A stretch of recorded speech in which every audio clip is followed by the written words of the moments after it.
Ukraine's defense ministry is trolling Russian President Vladimir Putin over his meeting with Wagner Group leader Yevgeny Prigozhin. In a tweet, the defense ministry says in part, quote, "Attention, those who are planning a coup in Russia will need to book a post-coup meeting in the Kremlin in advance. Please keep in mind that you will need to quarantine for 2 weeks."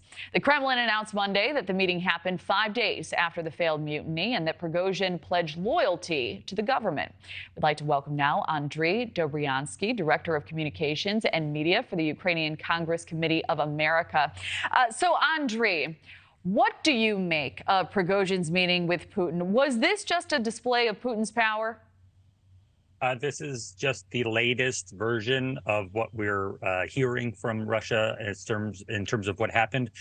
You'll remember that the story changed numerous times, that this wasn't an armed insurrection leading up to Moscow. Then they said that everything had been resolved, and they set up these elaborate camps for all of the terrorist group Wagner to now reside in Belarus. Reporters came to Belarus, saw empty tents.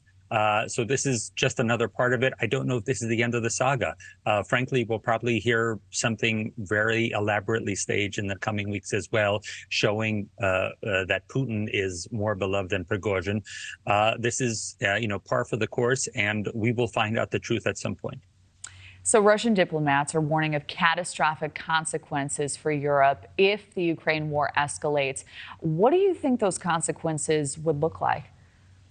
Well, we're in a very important time. Obviously, everybody's talking about what's happening in Vilnius in Lithuania. But at the very same time, all of Ukraine was lit up on its air raid alert just an hour ago. We also have the munitions that have been placed at the Zaporizhzhia nuclear power plant. So we're worried that an attack could happen while the world leaders are so close to Belarus and Ukraine. We know that Belarus is supposed to be receiving nuclear weapons in the near term.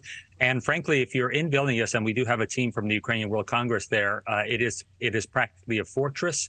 There are so many Patriot systems, so many Lithuanian troops at the border, and NATO troops rotating in, just because of the uncertainty about what's happening in Ukraine and all those leaders so close to it. So we anticipate that not just this air raid alert this morning, but some other provocative attack by Russia in terms of Putin flexing his muscles. So as you know, Andrij, President Joe Biden says the war in Ukraine has to end before NATO can consider membership for Ukraine. What are your thoughts? Well, this is something that we've been working on for over a decade now. Obviously, the offer was made to Ukraine in 2008. This was after Ukraine had begun sending soldiers to Iraq. For the American viewers, they should know that Ukraine had the third largest contingent in the international coalition in Iraq and lost service members in Iraq as well.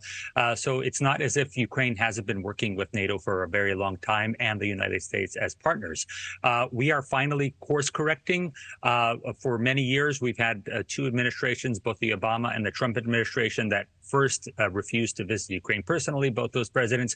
But secondly, they put out very meek NATO communiques during their presidencies, especially in 2016, 2018, not really bringing back the language from the Bucharest Agreement. That was the agreement in 2008, where the president of Ukraine and President George W. Bush were there saying that Ukraine will one day be a member.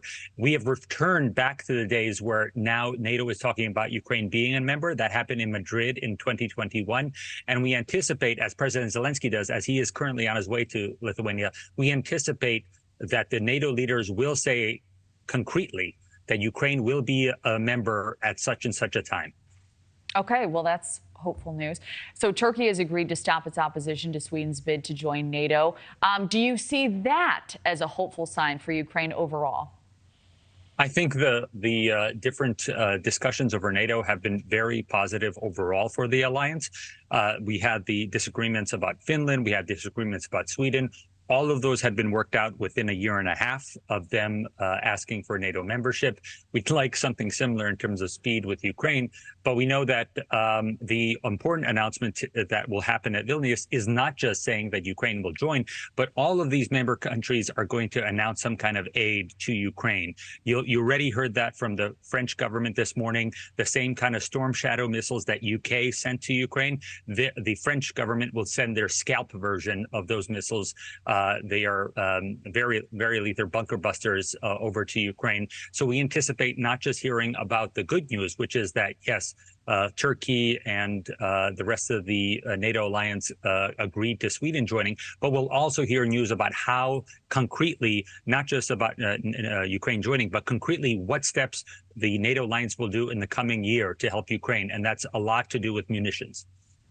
All right. Andrij Dobriansky, always insightful. Thank you. Thank you. Well, former Vice President Mike Pence is